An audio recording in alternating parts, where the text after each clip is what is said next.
waves at 4 pulses and rising. 4.6 now. Working. Induce delta. Keep him under 0.5 pulses. Limb actuators online.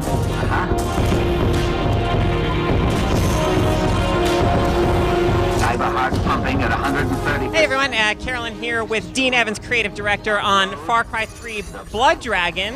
Hello.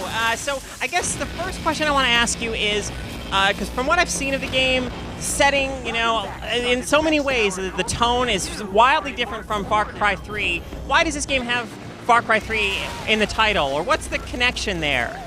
Well, the connection is that we use exactly the same technology and the majority of the gameplay mechanics from Far Cry 3. And, we had the opportunity to do a DLC or like an extension for Far Cry, and we were kind of let loose, really. And we're allowed to let off a bit of steam, and we wanted to take a risk and not play it safe. So, we decided to take this small team of people who are born in the 70s, grew up through all of this stuff, all of this aesthetic, all of this kind of vibe and tone, and it permeates our veins. So we just wanted to explode and just and share it with everyone else. Fantastic. So speaking of that vibe and tone, now the voice of the protagonist in this, it has the very distinctive voice of one Michael Biehn. Let's show them how cyber commandos get it done. And looking over nearby, there's also a big image here. Is that the likeness of Michael Biehn that I'm seeing on that artwork over there? Can you comment on that? Is that just a coincidence that it sort of looks like Michael Biehn? When the artwork originally came out and was available for everyone to view online, one of the things that we wanted to do was people think, hey, it's kind of 80s, early 90s. Is this like a Metal Gear Solid kind of reference? Right, because the Metal Gear, the box art for that had an image that I think very unauthorized, but it totally looked like Michael Biehn. But that's how everything was back then, Contra was perfect. You had amazing stuff from Arnold Schwarzenegger in there and Sylvester Stallone. But Michael Biehn is Sergeant Rex Power Colt, a Mark IV Cyber Commando. And Michael was totally first choice, and it was amazing to meet him for the first time and give him a synopsis of the game. And he's like, "That sounds terrible. I'm in."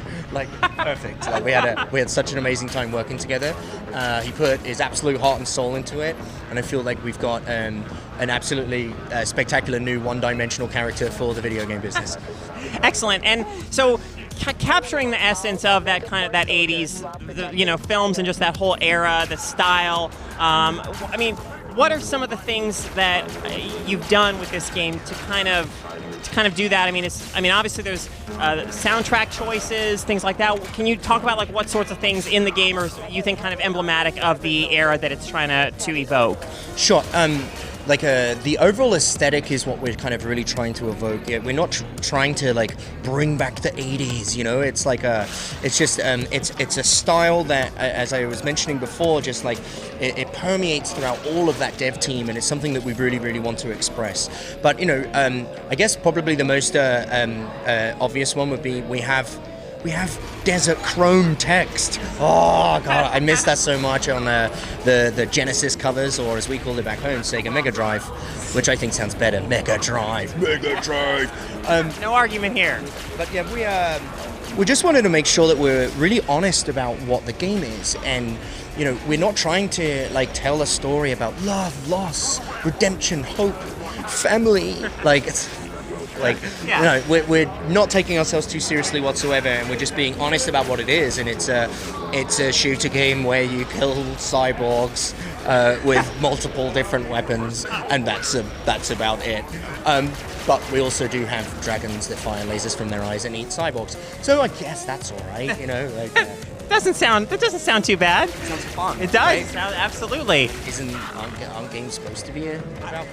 Last time I checked, that was always the idea, as far as I when I was growing up, anyway. So as far as the kind of experience, maybe just length and what can people expect as far as that, and when can people kind of dive into this and get their hands on Blood Dragon and experience it for themselves? Okay, so the overall scope of the game, you're looking at about 8 hours of content. It is it's a Xbox Live Arcade, PSN, and PC game that is coming out at the beginning of May. I think, if I'm correct, it is a $15 price. No, I'm not getting prodded by my PR guys. Scope-wise, we're not going for something that's like 40, 50-hour opus. We wanted something that, you can sit down and treat it like it's popcorn. It's like, it's a bit of fun, man. Just come in, shoot some stuff up. But, it is based off Far Cry 3, so that means that when you go into the open world, we do have all the systemic encounters that appear with all different animals and different factions. So, like, if you just want to enjoy the world and shoot stuff, you can play it forever. Excellent. In far ahead into the future. You could play it until 2007. Wow, amazing, right. Okay, well, Dean, thank you so much. Really looking forward to getting our hands on Far Cry 3 Blood Dragon. Thanks for your time. Thanks very much.